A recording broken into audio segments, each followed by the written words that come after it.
আল্লাহ রাব্বুল আলামিন বলছেন কাইফা তাকফুরুনা বিল্লাহ, তোমরা কিভাবে আল্লাহকে অস্বীকার করবা?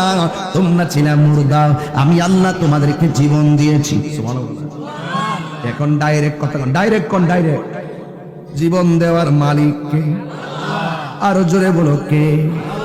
জীবন দেওয়ার পরে তুমি এমপি, জীবন দেওয়ার পরে তুমি মন্ত্রী, জীবন দেওয়ার পরে তুমি চেয়ারম্যান, জীবন দেওয়ার পরে তুমি বক্তা, জীবন দেওয়ার পরে তুমি পীর সাহেব, জীবন দেওয়ার পরে তুমি কোটিপতি, জীবন দেওয়ার পরে টিনের ঘরের মালিক, জীবন দেওয়ার পরে মাটির ঘরের মালিক, জীবন দেওয়ার পরে বিল্ডিং ঘরের মালিক।